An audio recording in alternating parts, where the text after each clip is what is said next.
All right, guys, I just want to welcome back to the Everything College Football Podcast. Today, me and Nick here with 2023 preview and prediction for the Texas Tech Red Raiders. Looking at this coaching staff, Nick, I thought coming into last offseason, they ended up doing a very good job with this program. They brought in Joey McGuire, 8-5 in his debut. He's been coaching in the state since 1995. He was at Baylor for a couple seasons. Before that, legendary Texas high school football coach. I think this was an absolute slam dunk hire. And then they ended up bringing in Zach Kitley. This is his second year in the role of offensive coordinator, seventh year total at Texas Tech. He obviously played here, and he was a coach early on in his tenure with the Red Raiders, had that superstar offense at Western Kentucky, record-breaking numbers. He's now here at Texas Tech to do wonders for them. Tim DeRuyter, second year in the program, former head coach at Fresno State. He's also a great defensive coordinator. I think the program is the most upside probably they've ever had, Nick. You look at who this coaching staff is, just the top three names, the lineage they have in the state. McGuire, mainly the guy who's been around a long time here. I think he's going to do a great job recruiting the state, especially some of the leftover talent. You also pair that up with this new look Big 12. I think the upside is tremendous here in Lubbock. Extreme upside for the Texas Tech here. I think this is a fantastic coach who had a good first season, 8-5. I thought the hire was nice. He was an associate head coach at Baylor for 3 seasons, so had experience there, and he's a very, very well-known, legendary high school coach. Cedar Hills High School won a trio of state championships there and was 142-42 overall at the high school ranks. Obviously, the last time he coached full-time in high school in 2016 before he took the Baylor role. So things obviously changed over the last couple of years, but there's still ties he has entrenched in the community, recruiting ties with former coaches and things of that nature. So certainly is a valuable player to have in a state like Texas where there is so much talent that even after the bigger schools get their take, there's still a ton of talent left over to pick from. Really, high-end 3 stars, low-end 4 stars that are available that don't get picked up by the larger schools. Texas is a huge state with a lot of talent, and having a guy like Joe McGuire who can recruit, who knows the high school game very well, is a huge benefit. Looking at this offense, Zach Kitley's going to look to produce. Some really good numbers last year. It's never been a struggle for Texas Tech, 34 points per game, north of 460 yards per contest. Some pretty good numbers across the board for the Red Raiders, and they're going to look to improve. Tyler Shao got to go late in the year. They won the final 4 games of the season under him, and they lost the 10 on the road at TCU. I think he was forced into action there. We didn't look very good. This is a player that really has never been that good, I don't think. At Oregon, he certainly didn't perform the best, ended up transferring out. He is an accurate passer, though, who does well in RPO situations, has good football IQ, so is optimal when reading defense. Is a good athlete at 6'5", 230. Donovan Smith was the quarterback last year. And the QB play was never really that great, kind of erratic here from this football team. They still produced. So I think Shao, who's a veteran at this point, certainly has some solid expectations. I expect him to certainly perform and run this offense to an adequate degree. And you look at the backfield, Taj Brooks, really good vision, impressive short area quickness, matched with some versatility in pass pro or as a pass catcher at 5'10", 230. So Roderick Thompson departs. So it's going to be mainly his backfield, but Cameron Valden ready for a spot in the rotation. Donnell Bryson got a few touches last year. Not much worry here, though, Nick. I think Taj Brooks is going to do well in this number 1 role. You're not going to see many touches, regardless, because of how the nature of the air raid certainly works. But I do think they have a nice back here. That could probably be a cowbell if needed, about 11 carries per game last season. What do you make of, the running game? They only put up about 160 last year. You really just need efficiency, and then the quarterback and Tyler Shao, because this is definitely a concerning area. Far from what he had Zach Kitley and Bailey Zappi at Western Kentucky a couple years ago. Tyler Shao is certainly, not really the quarterback you want to be leading your team. Certainly has a lot of concerns there. The size is fantastic at 6'5", 230, and that's really where he kind of runs off for me. Has good football IQ, solid in RPO situations, but after that, it kind of drops off very quickly for me in terms of my praise for the Texas Tech quarterback here. Limited appearances last year, below 60% completion percentage, 59.9, so basically 6%, 1,300 yards passing, 7 scores, and 4 interceptions for him in limited appearances, 7 games total. Certainly concerning at the quarterback play. He's been in the system for a few years now, so I think that's one of the benefits. But overall, I think having a guy like him is a little concerning. It's certainly not the ace up your sleeve you want at quarterback. Taj Brooks, though, I think is a good back. I like the speed on him. He has some nice production despite the system and the relatively low amount of touches, 147 attempts, 691 yards, 4.7 yards per carry, and 7 scores for him. He also had 26 catches for 164 yards and a score. So he's involved in the pass game as well, which I think is a very important thing when you run this kind of air raid type of offense. So I think Brooks is a good number 1 back to have. Shao was the 2020 starter for the Ducks, though ended up playing 7 games. And he was pretty fair early on in the season, but towards the end of the year, he ended up playing himself out of a job with some poor play. So that's kind of what I'm basing this off of. And he wasn't able to show up here in Lubbock and win the starting job. So certainly a player that's been very all over the place. Look at the rest of the supporting cast, though. A receiving group I'm very high on. Jerran Bradley, 6'5", 215. Was a very pleasant surprise as a true freshman. He's going to lock down the J.J. Sparkman, 6'4", 220. He'll back him up. Loic Fonoji, 6'4", 210 at the Z. And then Dre McCray from Austin, PA. He was really good for the Governors. This is a guy I was watching a Austin, PA game once last year, and this guy was just putting on a show. He could play anywhere despite being only 5'9", 177. Likely going to be in the slot or as a Z. Senior vets and Miles Price and Xavier White will probably anchor the slot, though. Nice, deep, versatile receiving core. Nehemiah Martinez was also the highest graded pass catcher for him. I think this is a receiving core, plenty of options, very deep. Obviously, it's hard to gauge, true opinions on receiving cores that play in the air raid, Nick, just because so many people have, high volume. But I think overall, this is one that I can certainly get behind and back. I think Kitley has a nice group here. This is a solid group overall. These guys, there's a lot of returning production here. A lot of guys who are pretty talented and that have used their skills. Jaron Bradley was a great player last year, 744 yards receiving, the top receiver on the team, 14.6 yards per catch, 6 scores for him. Xavier White, I like him. He had 572 yards receiving, 12.7, and 3 scores for him. Miles Price, 500 yards receiving as well. Sparkman has a couple of catches as well for a score. So this is a room that has some depth. They return the top 4 pass catchers, which I think is important to have that type of returning production. They made some work in the portal as well, bringing in Dre McCray from Austin Peay, I think is a very solid player at the wide receiver Z. I like Price in the slot too. So overall, I think this is a very good unit. They also have a decent tight end in Baylor Cup, who's a bit of a, more of a blocking tight end, but can also be a pass catching player. This is a good unit, and it's good for this air raid offense. I just worry about the guy throwing the ball to them. Yeah, I certainly like the versatility in terms of size. That's the biggest thing I'm really high on. Look at this offensive line, though. This is a poor unit from a season ago. An experienced right side is back, though, featuring Dennis Wilburn, Caleb Rogers. Wilburn was awful at center, 38 pressures. He's going to move to the right guard spot. Rogers, Wilburn, rather, was going to be the right guard. Rogers, he led the nation in pressures allowed at 49. Familiar face in Rusty Stotts comes over from Western Kentucky. He's going to anchor the center position, 6'4", 310, some nice size in the middle. He was a polished pass blocker at WKU. All 3 last year registered over 1,100 snaps. So that's some great experience to have. Cole Spencer didn't play last fall, but he was a stout blocker for Western Kentucky as well over his last 3 years for the Hilltoppers. Monroe Mills, he's going to shift over to left tackle. He was a sizable liability in his own right. How does the air raid allow this many pressures and sacks, Nick? 114th in that category. They allowed 41 of them. Improvement is certainly going to occur. I like some of these ads they brought over from Western Kentucky, but this is not viable moving forward. You can't bring more guys from Western Kentucky because Kitley probably hasn't worked with some of those guys as the years go on. And the guys coming back were just flat out awful last year, but I do think they have some size, and that experience is certainly a plus. They do have some experience here. Rusty Stats is a good player at center coming over from Western Kentucky. I like the fit, certainly. Caleb Rogers. Need to see a lot of him at a right tackle.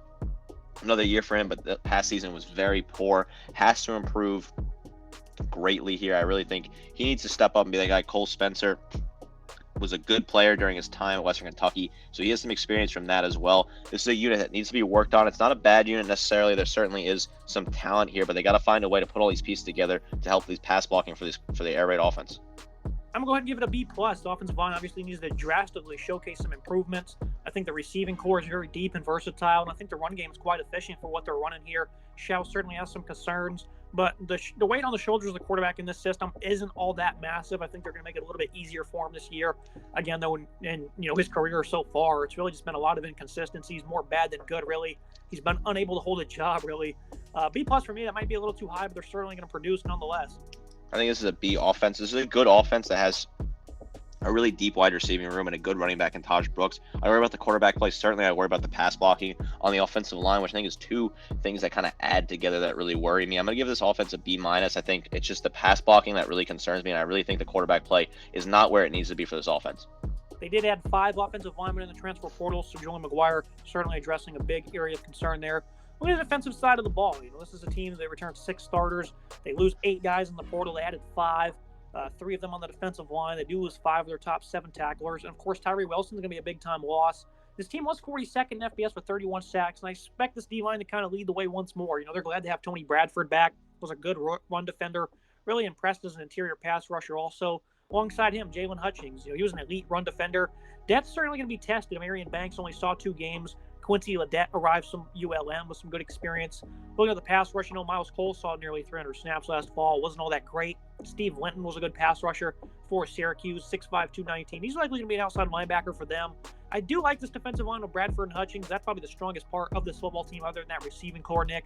What are your initial thoughts on the team? It's really struggled over the last decade plus on the defensive side of the ball. Seems to be the same old story with Texas Tech, a good air raid offense led by a defense that really can't back them up.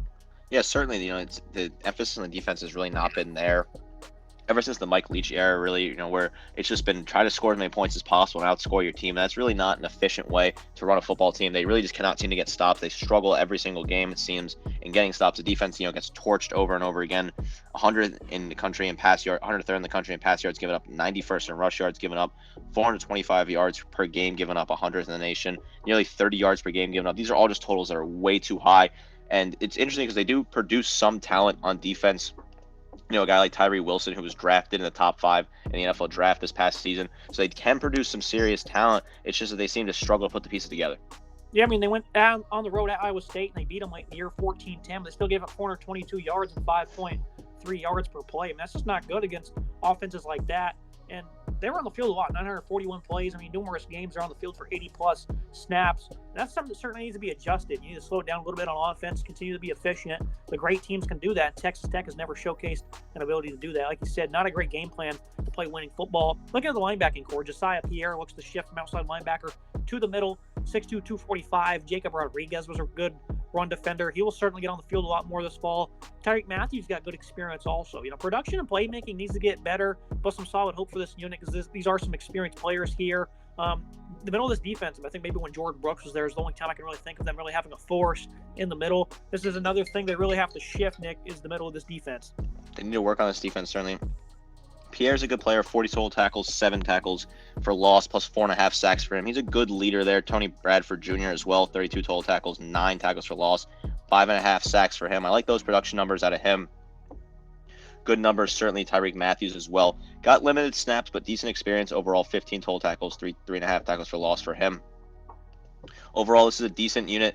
I like this linebacking core. They got some hard-hitting guys that are able to get out of the backfield and get some tackles for loss and sacks, but they got to find a way to step up this front seven as a whole. And the secondary certainly needs to showcase some improvements as well. CJ Baskerville arrives from San Diego State. He can play anywhere, free safety, slot, or in the box. He was good in coverage over the last 2 years for the Aztecs. Rashad Williams was a below-average performer. Malik Dunmer at lap. He was just as average, but he was really good in the back end. He certainly put up some good numbers. Secondary is quite encouraging with the experience they bring back. They lose a few contributors, though, so it's certainly going to be an uphill climb. This team just needs to get better in all facets, Nick, but towards the end of the year, the pass defense didn't do great. They gave up 283 or more in the last 4 games. They did win all those contests, but for the most part, they're really getting tore up. I thought the game against TCU was probably one of the best games they had on defense. Only gave up 429 on the road in Fort Worth.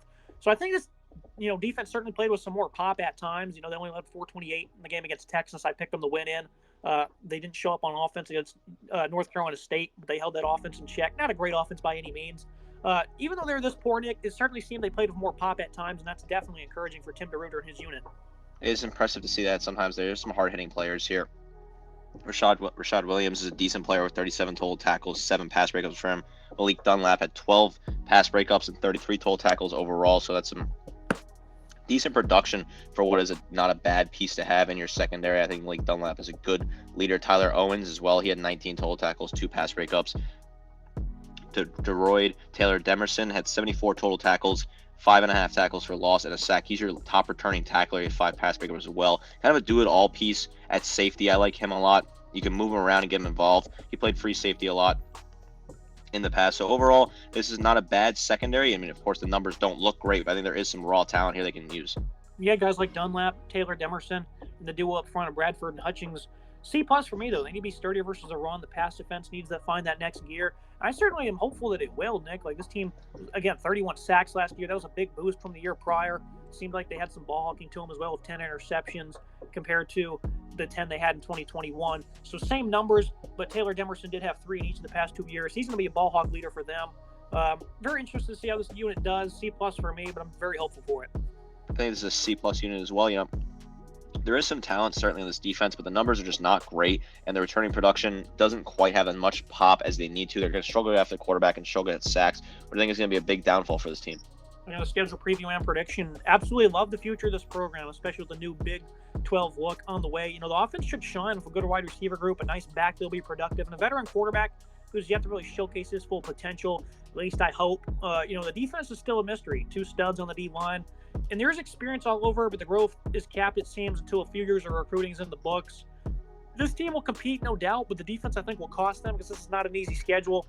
I love how they host Oregon week 2. That's a very nice matchup. On the road at Baylor, I think it's going to be a trip up for them. Kansas State, BYU, those offenses, I think, are certainly going to have a game plan in store that keeps that Texas Tech offense on the sideline and then at the Longhorns late in the year. Picked them to beat Texas last year. They made me proud with that one. I don't think they do it this year. 7-5. I hate to do this prediction for them because, again, I love the future of this program, but I'm just going to focus on that keyword of the future, Nick. Right, I agree. This is a program that's got tons of upside, great ceiling in the future, but right now it's kind of capped here. 7-5, a bit harsh, but props to them for scheduling Oregon at a conference at home. I like that a lot. Trip to Wyoming too. It's a sneaky trip up there to Wyoming on the road. Very interesting way to kick off this season. I think this is a good team. I just don't think it's a great team. I think 7-5 is fair. They'll be in a bowl game. They'll probably win a bowl game this year again, like they did last year, which is certainly I think what you can expect at a program at Texas Tech right now. Is you just want to be able to get to bowl games and win those bowl games. I certainly think that's where they're going with Joey McGuire right now. Yeah, they beat Ole Miss, an SEC school who, for the most part, had a lot of their starters playing in that one. That was a disappointing effort from the Rebels. Good job to the Red Raiders there. Again, the open season, September 2nd in Laramie against the Wyoming Cowboys. 7-5 here. Very excited for this program going forward. That's going to be it for today's episode, Nick. Appreciate you joining me to talk about this program down in Lubbock. Very excited for the future of this program. A very historic program in college football. It's produced some great coaches that have gone on to coach at fantastic programs. They look great in the position they are, and the new look of Big 12 is certainly benefiting this program. They can be great in the future. Make sure you guys like, comment, subscribe. See you next time.